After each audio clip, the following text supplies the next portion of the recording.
ایک ادبی پروگرام کی کمپیئرنگ کر رہا تھا تو مرزا مشاعرہ حبیب الرحمان صاحب تو خطاب ہمارے اس دھرتی کے بہت بڑے شاعر تھے قاصر جمالی صاحب. تو میں نے ان کو دعوت دی اور میں نے کہا کہ سر اختصار سے.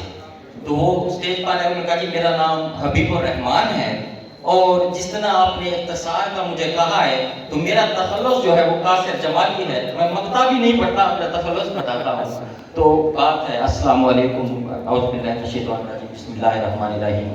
بات ہے نواب سر صادق محمد خان عباسی رحمۃ اللہ علیہ کے حوالے سے، اور مجھے ٹائم دیا گیا تھا 5 منٹ. تو میری کوشش ہوگی کہ میں اتنے ہی ٹائم میں ان کے بارے میں جو بات بتا سکتا ہوں تو میں معروف ان کے حوالے سے محقق مرزا حبیب الرحمان صاحب خطاب شیئر کرنے فرما کی رہے ہیں. کوشش کروں گا. نواب سر صادق محمد خان عباسی کی ولادت 30 دسمبر 1904 کو نواب بہاول خان پنجم کے گھر میں ہوئی، اور 3 سال بعد آپ کے والد صاحب کا انتقال ہوا اور آپ کی دستار بندی کی گئی. نواب کا ٹائٹل دیا گیا، مگر نو عمر ہونے کی وجہ سے وہ بعد میں جو ہے 1924 میں آپ کی باقاعدہ نواب کا ٹائٹل دے کر اور آپ کو مکمل اختیارات دیے گئے. نواب سر صادق محمد خان عباسی وراثتی اور ذاتی طور پر ہر دو اعتبار سے عظمت انسانی کی اوج ثریا پر فائز تھے. ذاتی طور پر اگر ہم ان کی خوبیوں کو دیکھیں تو رعایا پروری، یتیموں بے کسوں کی سرپرستی، اور سب سے بڑھ کر شخصی قربانی کی اعلیٰ مثال انہوں نے قائم کی. اور انہوں نے جو طرز حکمرانی ترتیب دیا وہ اعلیٰ عظیم انسانی اقدار سے بھرپور ان کا طرز حکمرانی تھا. جہاں تک ان کا ہم دیکھیں کہ ان کا وراثتی جو تعلق ہے، آپ کا تعلق بارگاہ رسالت صلی اللہ علیہ وسلم، خانوادہ رسول اللہ صلی اللہ علیہ وسلم کہ آپ صلی اللہ علیہ وسلم کے چچا حضرت عباس بن عبد المطلب کے خاندان سے تھا. اور جیسا کہ آپ سب کو معلوم ہے کہ اس خاندان نے 500 سال تک عباسی خلفاء نے برِ صغیر پاک و ہند پوری دنیا کے اوپر مسلم خلافت کے تحت حکومت کی. اور منگولوں نے اس حکومت کو جیسے ہی ختم کیا تو نواب سر صادق محمد خان عباسی کا خاندان مصر چلا گیا. وہاں سے 3 سال تک یہ خاندان مصر میں قیام پذیر رہا. اس کے بعد برِ صغیر پاک و ہند میں یہ خاندان سب سے پہلے بلوچستان کے ضلع سبی میں تشریف لے آئے، اور اس وقت اس خاندان کی حیثیت ایک مذہبی سیادت کے حوالے سے معروف تھی، اور یہ مذہبی رہنما کے طور پر یہاں پر آئے. اور اس وقت کے جو بلوچ سردار تھے، خصوصاً سردار میر چاکر خان ہند، وہ ان کی مریدی میں آیا، اور ایک طویل عرصہ ان کا آپس میں پیری مریدی کا سلسلہ بھی جاری رہا. بعد میں یہ ناراض ہو گئے بلوچ سرداروں سے، اور ایک گیپ بھی آیا جس کی وجہ سے بلوچستان چھوڑ کر سندھ میں آ گئے. تو جیسے جیسے ان کا پیری مریدی کا سلسلہ بڑھتا گیا، وہاں ان کی علم و ادب سے اس خطہ یہ آشنا ہوا. ظاہر ہے کہ ہاشمی قریشی خاندان تھا. تو سب سے پہلے پھر ان کو آہستہ آہستہ جاگیریں سندھ میں، اور ذمہ داری آہستہ آہستہ پھر جاگیریں ملنا شروع ہو گئی. اور اس وقت سندھ میں بھی ایک معاشی کشمکش اور جنگوں کا ایک سما تھا. تو اس دوران انہوں نے مختلف جاگیروں پر آہستہ آہستہ ان کی فتوحات کا سلسلہ بھی قائم ہونا شروع ہوا.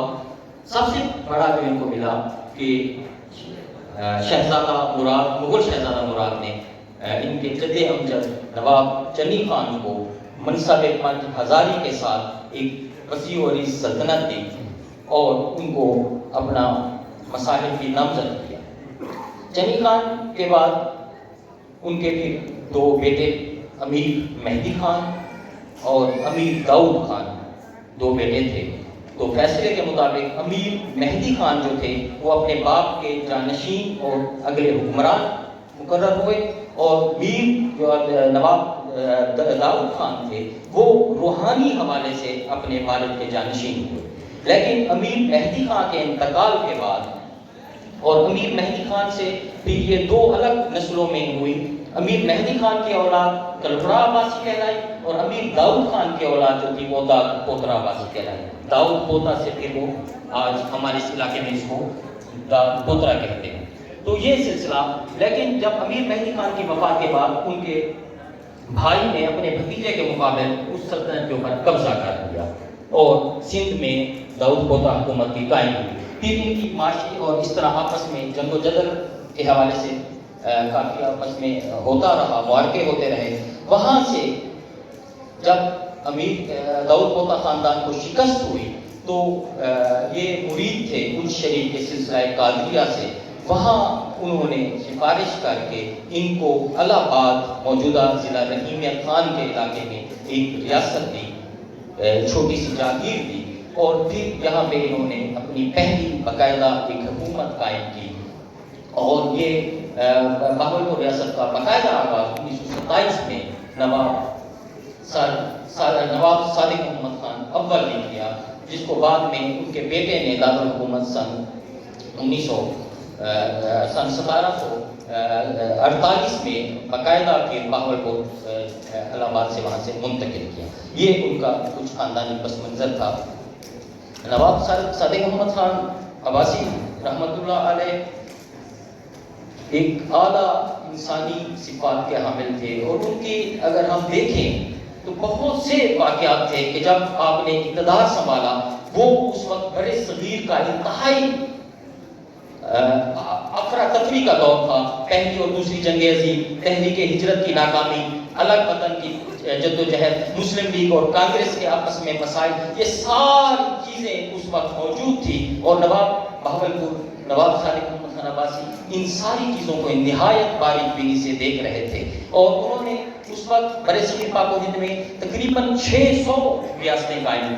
مگر یہ نہایت عزت اور خوبی کی بات ہے کہ احترام سے دیکھا جاتا ہے. وہ اگر ہم دیکھیں تو جو بھی ہماری ریاست کی نظر سے دیکھے کہ وہ جب نواب صاحب کی خوبیوں کو دیکھے گا تو وہ یہ کہنے پر مجبور ہوگا کہ وہ تو وہ ہیں، تمہیں ہو جائے گی الفت مجھ سے، ایک نظر تم میرا محبوب نظر تو دے. واہ واہ، بہت خوب. یہ نواب صاحب کی عظمت ہے کہ آپ نے دیگر مالیانی ریاست کی طرح سیاست میں حصہ نہ لیا، مگر تحریک آزادی میں پوری طرح خبر تھے. مسلمانوں کی سیاسی، مذہبی، تمدنی، اقتصادی ترقی کے لیے ضروری سمجھتے تھے کہ ایک علیحدہ وطن ہو. اس وجہ سے انہوں نے قائد اعظم محمد علی جناح رحمۃ اللہ علیہ سے قربت حاصل کی. اور ایک اور حیرانی کی بات ہے کہ ان کے برٹش دور سے معاہدے بھی ہو چکے تھے، مگر ہماری اسی خطہ ضلع رحیمیہ خان سے ایک بہت بڑی تحریک شروع ہوئی جس نے پوری دنیا کے نقشے کو بدل کر رکھ دیا. اور برٹش ریکارڈ کے مطابق فرسٹ اور سیکنڈ ورلڈ وار کی وجہ رحیمیہ خان سے اٹھنے والی وہ تحریک تھی جسے سلک لیڈر موومنٹ یا تحریک ریشمی رومال کہا جاتا ہے. اگر اس کی برٹش خفیہ جو ان کے دستاویز سے وہ آج نمایاں ہے کہ نواب صاحب اس فوج کے کمانڈر ان چیف تھے.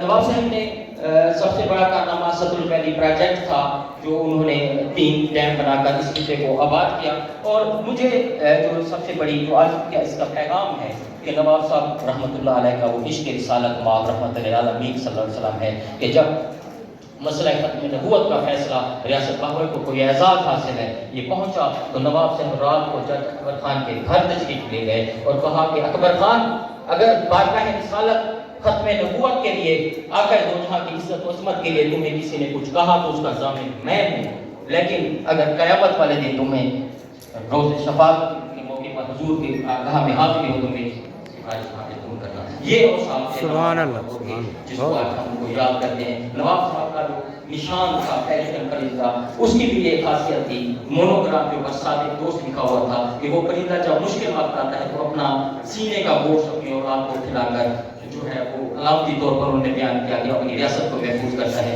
اس طرح نواز صاحب کے علمی کارنامے بہت زیادہ ہیں اور ان کا سب سے بڑا علمی مجھے جو اچھا لگتا ہے کہ جان محمد صاحب ان کے لائبریرین تھے اور وہ لکھتے ہیں کہ نواب صاحب اپنے سلطانی کتب خانہ میں جب بھی تشریف لاتے تھے کبھی انہوں نے کسی نوکر کے ہاتھ سے کتاب نہیں منگوائی، خود تشریف لاتے مجھے کہتے مجھے یہ فلاں کتاب چاہیے اور میں کہتے پریشان ہو جاتا، مجھے کہتے مسکرا کے یہ فلاں خانے میں وہ رکھی ہوگی. خود وہ کتاب لینے آتے، جب پڑھ لیتے تو مجھے خود واپس کرنے آتے. انہوں نے کہا تھا کہ یہ علم کا مقصد یہی ہے، اور وہ برٹش دور سے وہاں سے صنعت اور دیگر چیزیں سیکھ کر آتے اور اپنی ریاست کے لوگوں کو آگے اس حوالے سے موٹیویٹ کرتے۔ میں نہایت سمیع قلب سے شکر گزار ہوں کہ آج رحیم خان میں یہ تقریب کا انعقاد کیا جا رہا ہے۔ رحیم خان کا نواب صاحب کے ساتھ بڑا گہرا تعلق ہے کہ نواب صاحب کے والد سر نواب بہاول خان خامس کی دادا اور نانا نانی کا مقبرہ خانپور میں ہے،